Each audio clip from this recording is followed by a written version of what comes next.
went from the bonnet, found face down on the floor. 2, 3.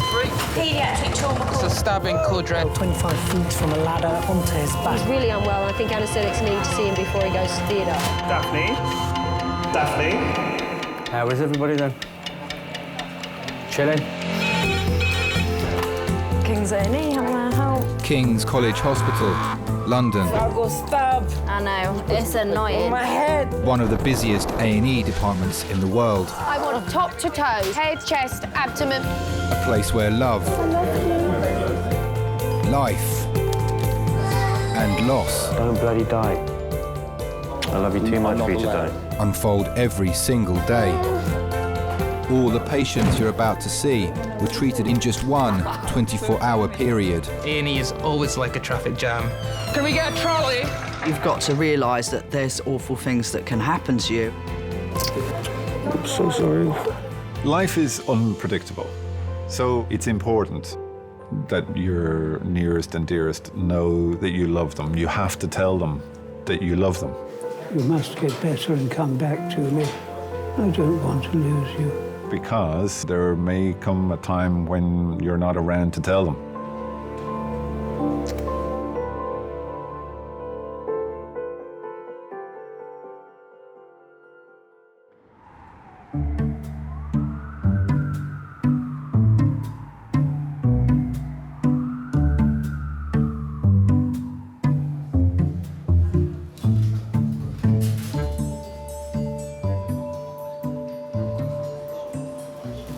Where the woman say she's going? Eh? Where she say she's going? She's going to see how long it will take you. So that's You fine. had your break yet, mate? I am. Okay, great. Thank you very much. Thank you, you're welcome, mate. You're a lovely man. Matt is one of the nurses working in Majors today.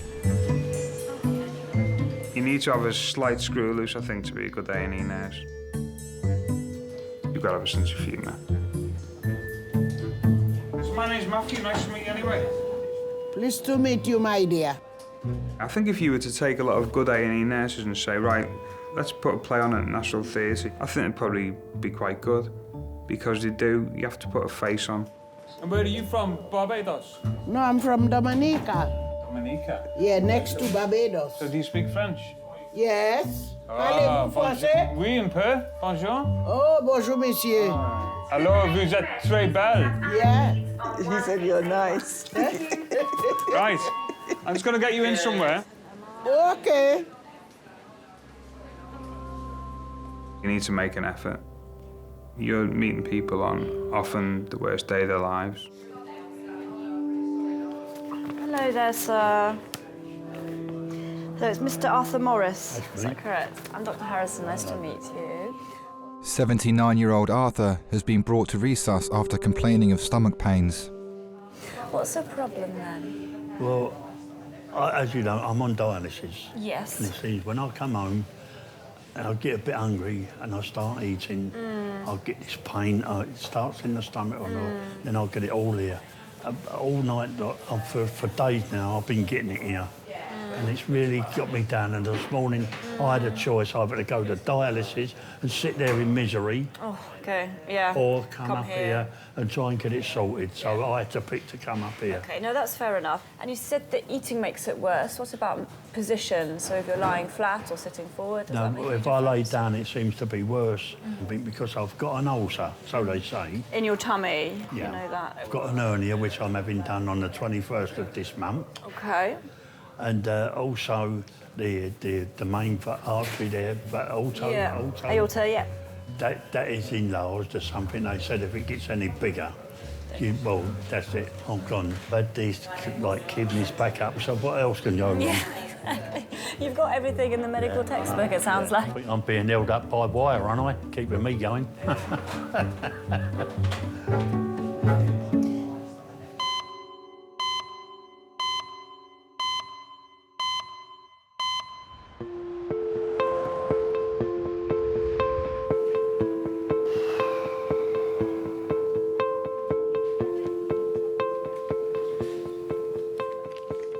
Look, this is what I want in the back garden.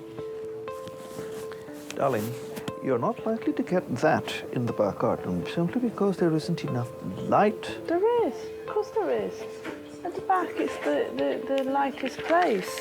That kind of thing calls for a lot of open space and constant cultivation and attendance. Well, that's exactly what they don't need. They're wild. They don't need any cultivation. That's the whole point. You've misunderstood. Again. Oh, dear.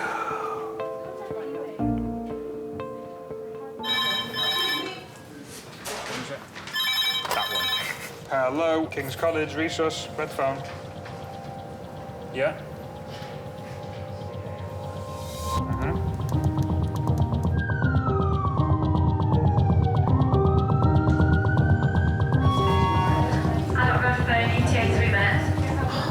I don't red phone. A 20-year-old man is being rushed to King's suffering from acute chest pain and breathing difficulties. He has no history of a heart condition or respiratory problems.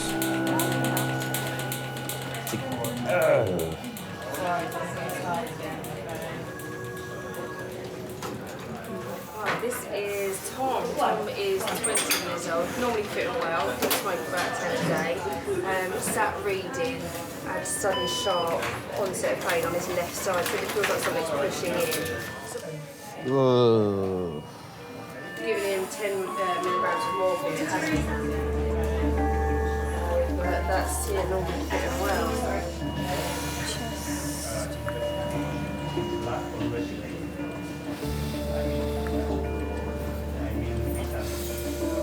Well, it was a pretty ordinary day in the office. I was working at my desk and I took a call from a gentleman I'd never heard of before, calling me because my son had been taken to hospital and with some sort of seizure, was the way he put it.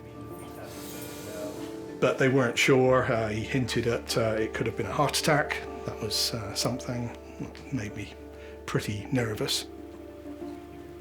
My wife, she lost a nephew in his mid-20s, very handsome lad, you know, almost the same build as Tom, with an undiagnosed heart condition. And that was one of the first things that went through my mind, just thinking, gosh, is this a case of one of these? So what time did it happen? I don't know, roughly about half an hour ago. And what did you have? Just pain, was that? Yeah, it just sort of seeped in out of nowhere, and it just got worse and worse, so. And that's on that left side, is it? You freak out when that sort of happens. You think all sorts of dark thoughts. Obviously, the worst is that he might not make it. It could be something so horrible. And you said, what kind of pain is it?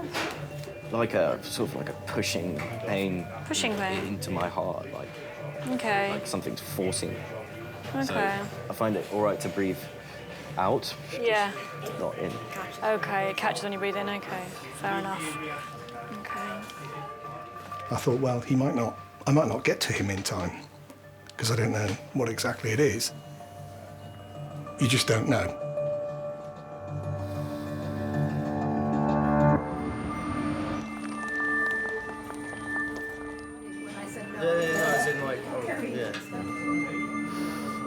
It's been 40 minutes since 20-year-old Tom was brought to King's after suffering the symptoms of a heart attack. Doctors are still uncertain of the underlying cause. Tom Fry, is it? Okay. Has he ever been here before? He's a hospital number. Okay. So I'm just looking on this side first of all. So this is an ultrasound. Stay a bit still for me if you can. Just really had no idea what was going on. Sort of felt a sharp pain in my chest, like a bodybuilder was pushing with all his force against my chest, not letting any air get in. You know, I couldn't breathe at all. It was pretty horrible. And I thought it could have been a heart attack, could be a lung problem. I mean, initially I really thought I might have punctured a lung. I thought I was gonna die. Yeah, I genuinely had never experienced pain like that before. I just wanted it to be over, really, I suppose. Do you smoke? I do. How much do you smoke? 10 a day. Okay. Have we run off an ECG yet? They haven't. So we'll check your ECG, we'll get you some more painkillers, we'll do an X-ray of your chest, okay?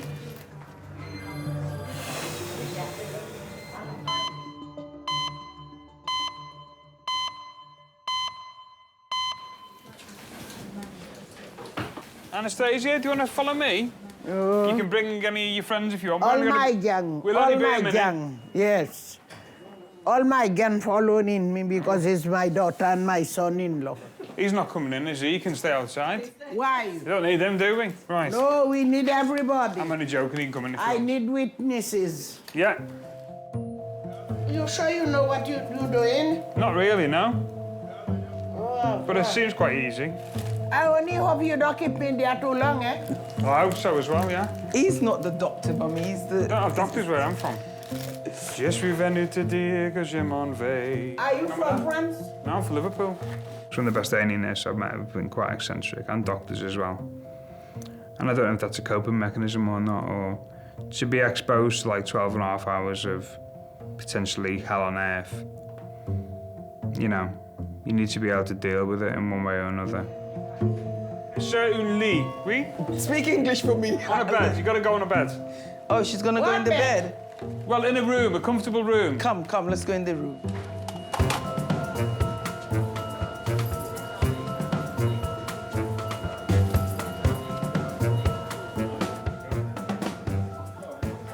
When are we going to be cold? Huh? When are we going to be cold? Whenever the X-rays are ready. They come instantly now. Get them on an iPad. I've seen it on Holby City. This is not Holby City, this is King's College London, baby.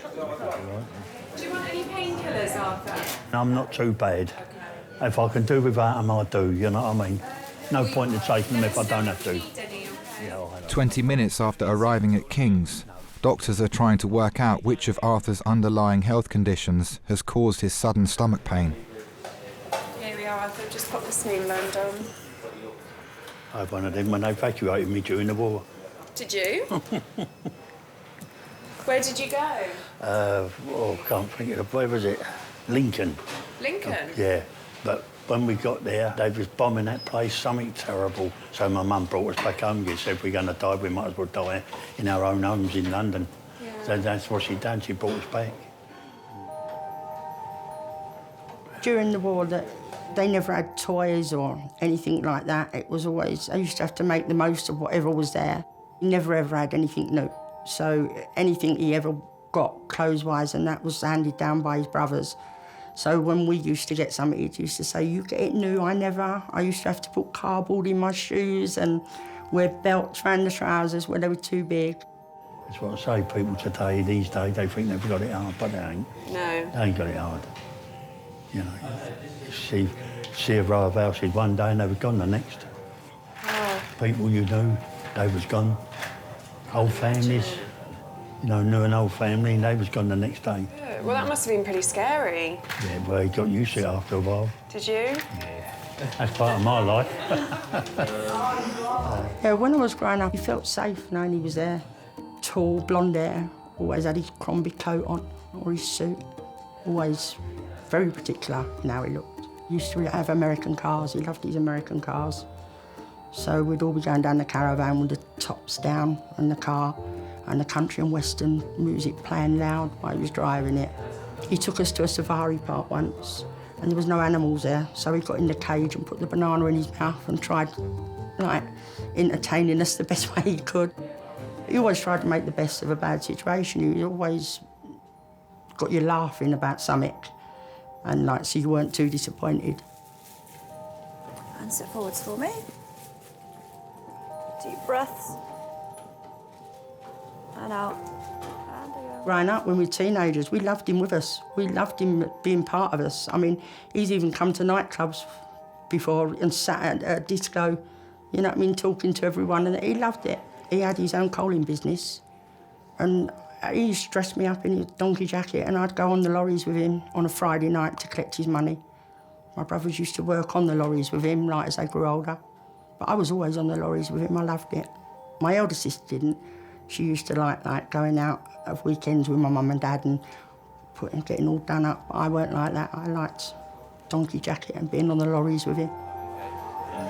Ling's just talking about the tests we need to look at running, and it's likely that we'll need to do a scan of the belly today to just make absolutely sure that it's nothing to do with your... Auto. With the aorta, correct. Yeah. And we'll have a word with the renal people. We've got a few tests to make sure the heart's all right as well. Yeah. We'll be really careful about all these possibilities, Yeah. all right? Yeah. Okay. Okay, no problem.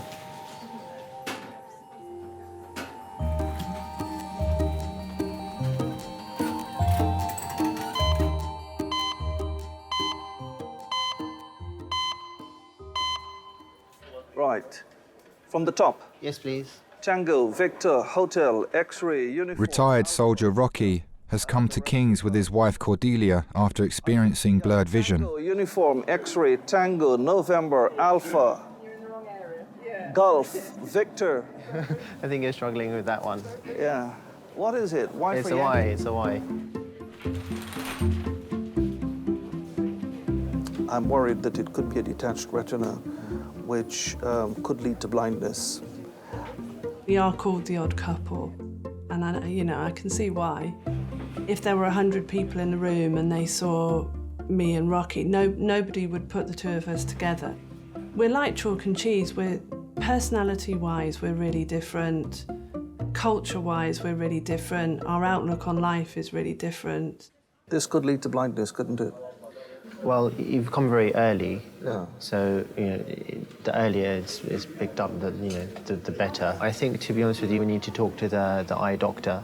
Okay. And they probably need to see you in the clinic. Yes, of course.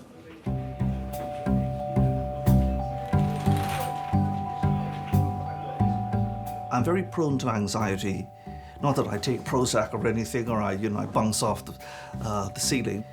I always thought I could sustain damages everywhere else except the head and the internal organs.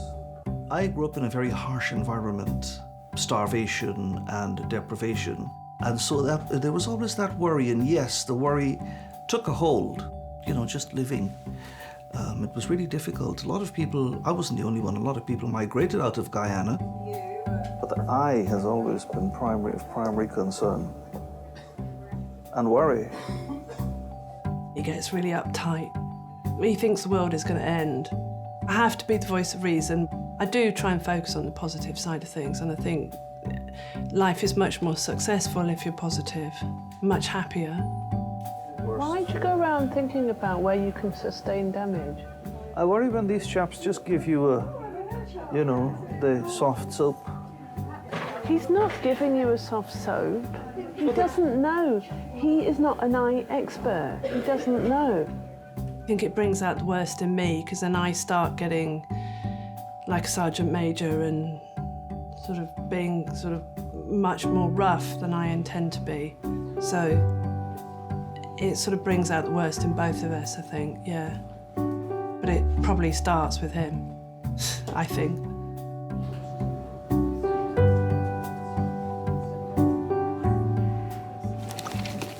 Charlie and Chuck factories taken where Shrek is. Shut up. Oh, I've got to go and see that. Yeah, I drove past it last that'd week. be well good. Do you think they have kids as Oompa Loompas? Maybe.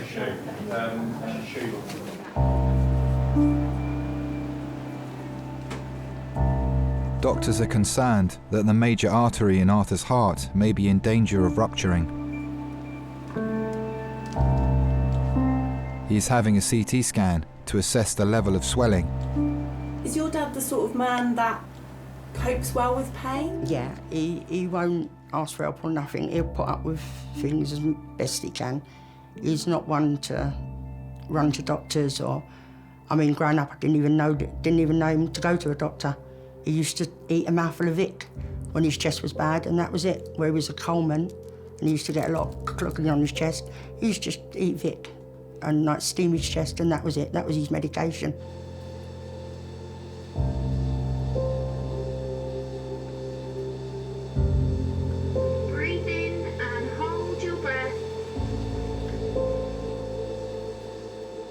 So it was a bit of a shock when he first went in hospital and had the bypass, because we'd never seen him ill before. I didn't like knowing he was in hospital at any time, right? It's because I knew he didn't like it. He hated it. He liked being at home in his own bed. As far as I can remember, you never heard him moan, and even when we used to hurt ourselves, it was, oh, put a cloth on it, or if we had a splinter, it'd be, oh, make a bread poultice and get it out.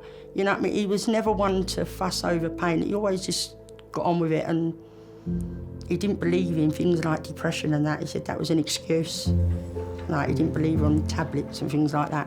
He just used to get on with things.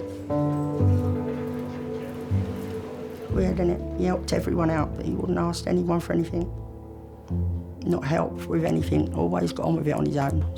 Stood on his own feet, and very proud man. Very proud man. How are you doing? All right, love, no problem. Good stuff. We're just waiting for the report of the scan, and then the vascular doctors are going to come and have a chat with you as well. So tell you what's wrong. Yeah, whether anything's leaking. Your tummy, it's not hurting you anymore, did you say? No, she gave me about 4 little tablets. Yeah. Then, you know, so... That's improved your pain, has it? Yeah. I mean, it could all be just down to your ulcer, but we need to really rule out all the other things that are going on with you. That's the only one I worry about, is that one. Yeah, the big vessel. Exactly. You know, and that's why we've done this test. I'll be up there then, wouldn't I? You would. Yeah, I You know. probably wouldn't know too much about it then. No. So. Right, so once they've seen you and they're happy with you, then you'll be able to head home with some good tablets to help with the acid. Magic. We'll go from there. Oh, lovely. All right. I love that word. Good Home. stuff. Right, I'll come back in a second just to do your ultrasound. Okay, no problem.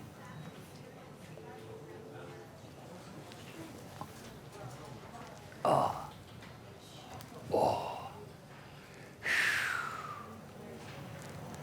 Do you like it strong or weak?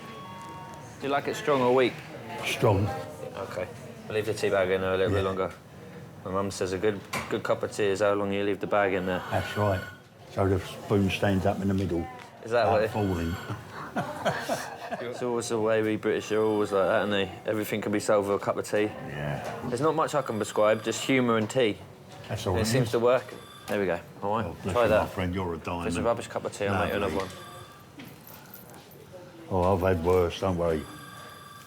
You haven't tried it yet?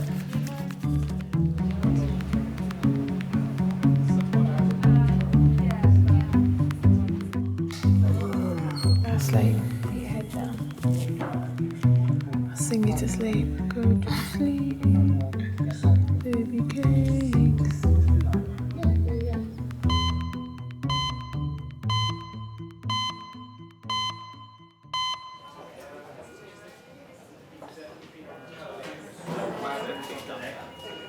Are you right? That was fucking nasty, man. I thought I was going to die. After collapsing at work, Tom's boss Matt has accompanied him to King's. I've never been in so much pain inside of me. Man, like, whoa, I was fucking scared, man. Yeah, I know you were. Just the waiting for info.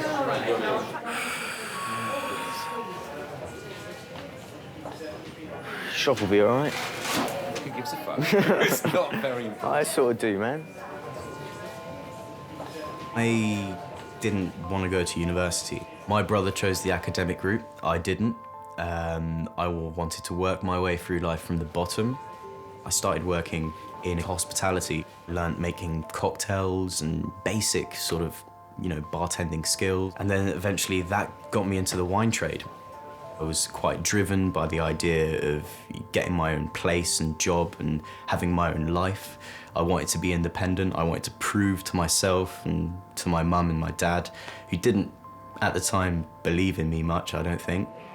Oh, my dad's going to be so over-worried, you know? Yeah. Yeah, it's fine.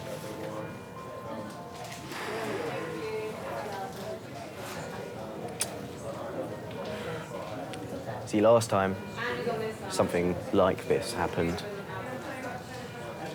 I didn't tell him anything because I was worried. While my son was living in London, he was diagnosed as having as it turns out, a fairly mild form of cancer. He didn't tell us, of course, and we only found out by discovering letters pushed into drawers at home when we were clearing up, and of course you freak out. I guess better go. Go, man, it's cool. I don't mind. We sort of confronted him with that. He announced that he'd been treated and it was done and it wasn't a problem and he doesn't want to talk about it, doesn't want to go back there. When they're over 18, you can't ring the doctor and say, I'm his parent, I can do this, I can do that. You can't do anything. I've always kept things that I felt my parents wouldn't like to hear hidden. And I think a lot of younger people would do the same thing. You almost don't want to let them know that you're going through pain because you don't want to hurt them. He took all that on his own, dealt with it. He's very capable in that regard. We didn't even find out about it till a month or two afterwards. And then you look back on that period and think, my goodness, what was he thinking? See you later. You feel robbed as a parent of not being able to know. So you have to sort of respect that in a way and like it or lump it. But at the back of your mind, there's always the, you know, what could it possibly be?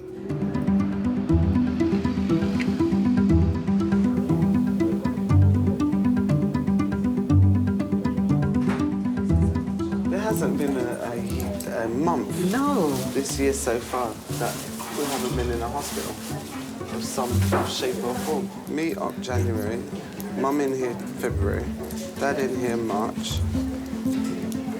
I hope anyone. Let's not predict. Let's not predict.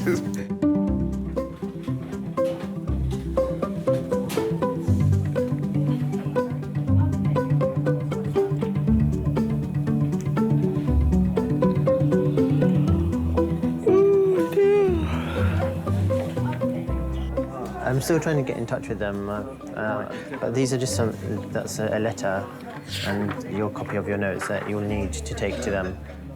I am worried about losing my eye. I understand that you're worried about that.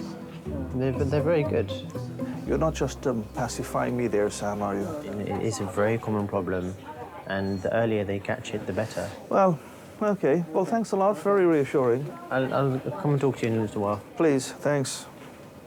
Can you try not to stop fussing?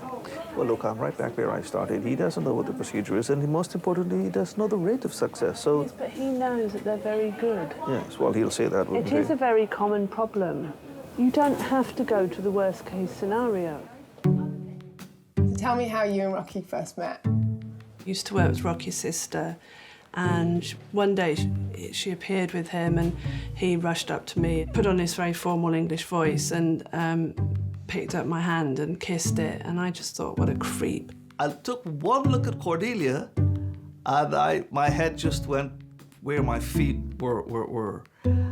I was bowled over. I wasn't struck at all. I didn't think that I had anything in common with him. I didn't think it was anything I was interested in. All I could think of was Cordelia. I said, you know what? I'm going to marry that girl. Jelly-like fluid seen on fundoscopy and retinal vessels less well defined on the right side. Many thanks. That's it. Buggered. I knew it. I knew it. It would have to be the worst with me. What? What's the worst with you? Well, what's the report saying? It just says that the retinal vessels are less well defined. That means nothing. One would hope that you might have realised that the worst very, very, very, very rarely happens. It's just that some people are a natural magnet for the worst things. No, some people are natural anxiety heads, and you're one of them. Oh, dear.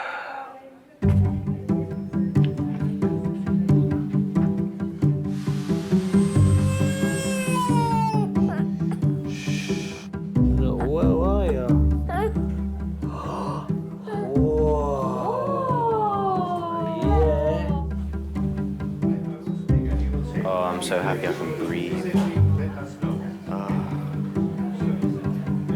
Tom's dad, Bob, has arrived in resus. They are awaiting a diagnosis of what caused his chest pain. Hi. So, I've been looking at some of your tests. Your heart tracing's normal. Your chest x-ray's normal as well, just to reassure you. And the jelly scan that we did of your chest was normal too. And the other really serious thing that I wanted to exclude was a blood clot in the lung. And the test for that has come back negative as well. Oh. Okay? So, Okay. all of those, very good news, right? Now, I've been doing some thinking, and I'm not going to bias you as to what I'm thinking, but just have a read of that and tell me if that accurately describes what you've been experiencing.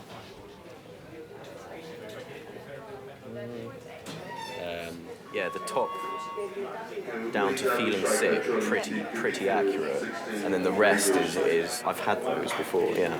Okay. But nothing of the last 4. Okay. Yeah. So, I'll show you what I'm thinking then. I think you might be experiencing panic attacks. And I think we're somewhat guilty of perpetuating this because when we see people in the emergency department, we try and rule out emergencies straight away. You know, which yeah, we because you have. don't want it to be an emergency. Well, yeah, I can see what you mean. Because you rule out the big things first, Yeah, isn't exactly, it? yeah. And I mean, to be honest, if you had a blood clot and I told you you had a panic attack, you wouldn't thank me for that, would you?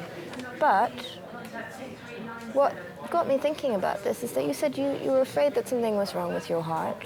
And once you had that thought, you just felt a bit more short of breath. And it seemed that basically once we had got you settled in a bit, your symptoms went away. And if we start getting it into our head that, oh my goodness, this could be a heart pain, obviously our inclination is to start getting stressed, right? And that's what triggers a panic attack.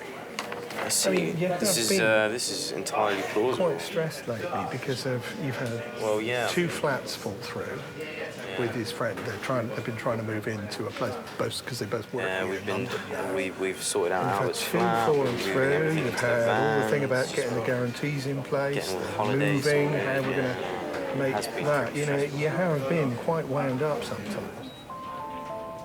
Up until that point, I don't think I realised how much stress I was under. I was moving place with my best friend, and that was getting a bit complicated. We'd been gazumped a couple of times. I was commuting to work 4 hours a day, and I think subconsciously, all these things in the back of my head were jumbled, and I was thinking too much about what was happening in my life at the time, and I just didn't really have time to relax. The doctor asked him, "Have you been stressed recently?" And I'm sat there thinking, oh boy, I know you have. You know, I'd made it clear that I didn't want to be a guarantor of a rent deal again. And you think, well, have we, you agonise over it as parents thinking, have you been too harsh? And, you couldn't help feel a certain pang of guilt. So, is there anything, if that is the case, what would be the steps to sort of prevent it from happening again? What triggers a panic attack is the way we attribute symptoms in our body, right? So if you feel a tinge on your chest and you go, oh, that's annoying, I've got a bit of a, muscle pain, then that will most likely not lead you to get stressed. It's how your brain... How you're perceiving it. Yes, it's how your brain interprets the signals of your body. I do think a lot sometimes over the top about what could be happening to me. So, yeah, that does make a lot of sense. In the world we live in, it may seem as though, I've got a good job, but I still get by the skin of my teeth, and I think that everybody in my situation who's decided to try and get a career from quite a young age, the first 4 or 5 years of their lives are going to be tough. You got to work to survive, you got to earn money, so that would be what I worry about, I suppose. I think there's a lot of pressure to conform, that a young man should be like and stuff like that. I think that can be quite hard for them, I was a bit of a difficult teenager. I liked the bevy and all that, and I didn't really have much of a fantastic kind of work ethic, I suppose, you know what I mean? It wasn't until 24, really, that I got me act together, really. For next 12 weeks, should be coming up on the computer now anyway.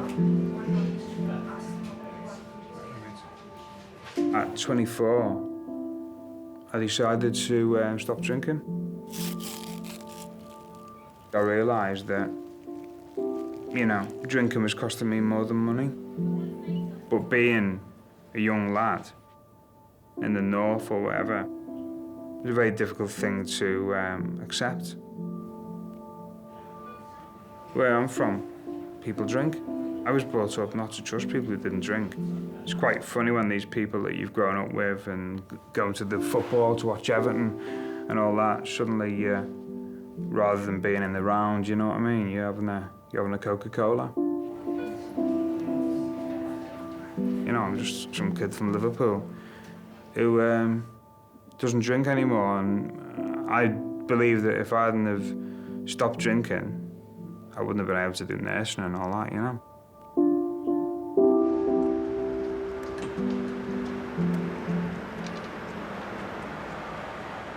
It was okay.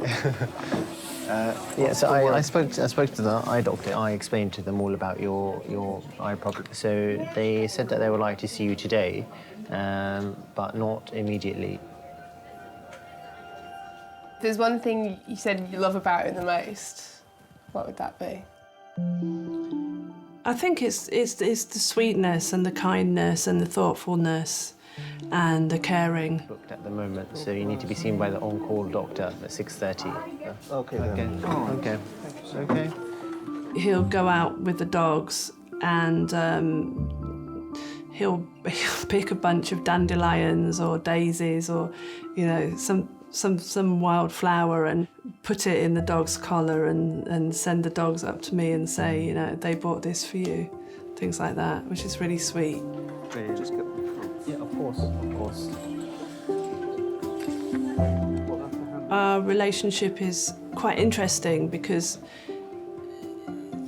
he, you know, I have to reassure him, but then there's also the side that other people don't see, which is him reassuring me, because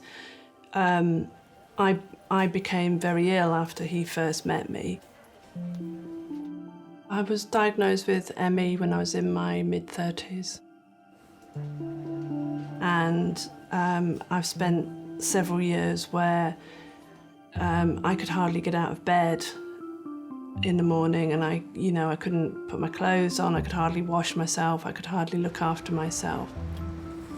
I think I just thought, well, my life is over now, I'll just pretty much be retired, that will be my life. And I think since I've met him, I've realised that I can still do something that's useful, and you know, my confidence has increased a lot.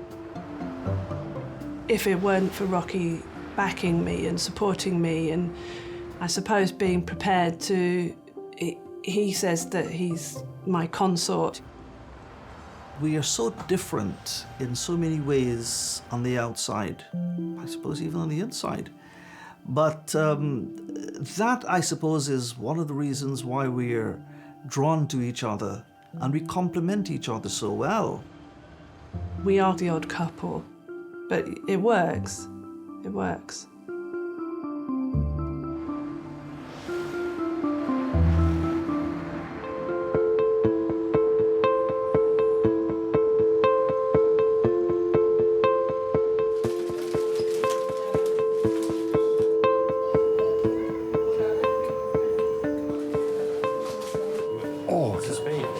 That's Dionia.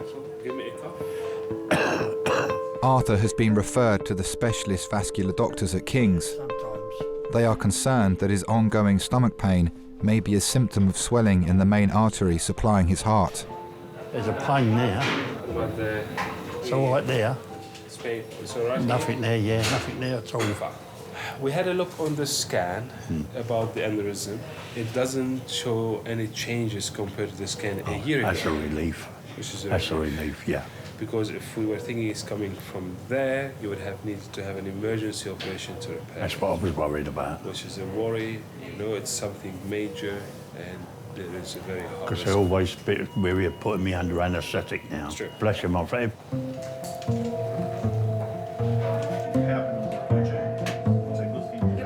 doctors are satisfied that Tom's chest pain wasn't the result of a heart condition and that he's well enough to leave resus.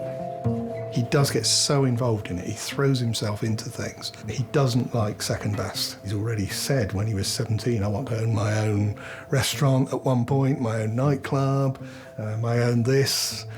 You know, you can see he's got an idea and an aspiration about something he wants to run and manage, and he wants it to be really good. He wanted to grab hold of life and sort of wring it by the neck and make it his own, which is great. You know, that's something that I was really proud of him and still am. And I admire that in someone his age, because it's a tough place to be. So controlling the stress is quite an interesting thing, and I think it's something you'll just have to learn to deal with as he goes through life. But hopefully it'll keep him out of A&E in future with what he's been told.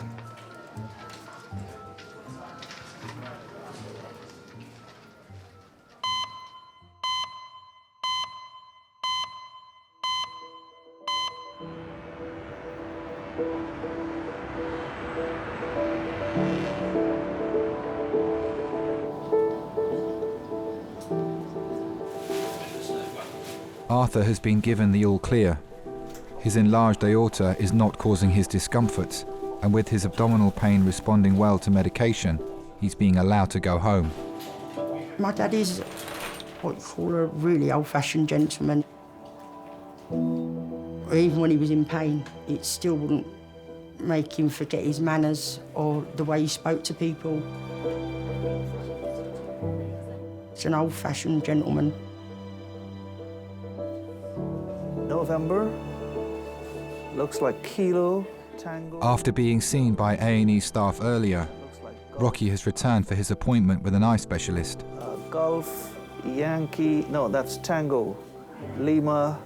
The aqueous humor, which is that liquid, that jelly-like liquid at the back of the eye, is attached to the retina, and sometimes it contracts. Just something that happens in nature, happens to everyone, and in so doing, it will pull bits, tiny film-like bits, off the retina itself, and they float around. They're called floaters, actually, which is the medical term the doctor used for the layman. Oh dear.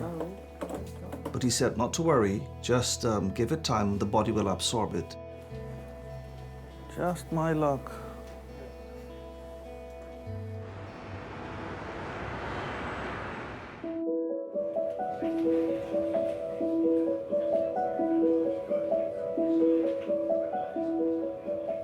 I'm impetuous, and you know, sometimes I can get a little caustic. But I've learned temperance from her, I've learned kindness from her, I've learned to, most of all, to relax. Even when things are looking really difficult, there still are things to be grateful for, and there's still happiness in life. She has brought her optimism to overwhelm my pessimism.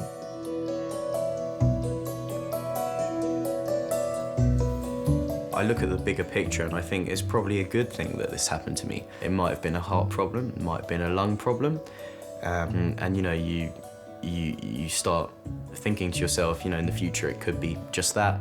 So, you know, I started eating better. I now regularly play tennis. Yeah, I mean, things are put into perspective when you experience something like that.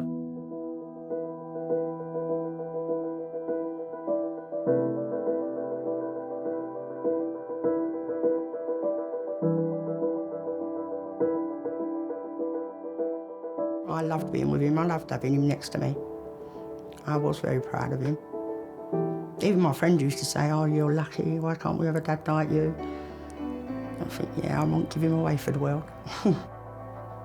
It's a perfect dad, really. Perfect friend as well. Just one in a million. I don't think anyone could ever fully choose. I don't think anyone, you never get another one of him. I think they threw the model away when they made him.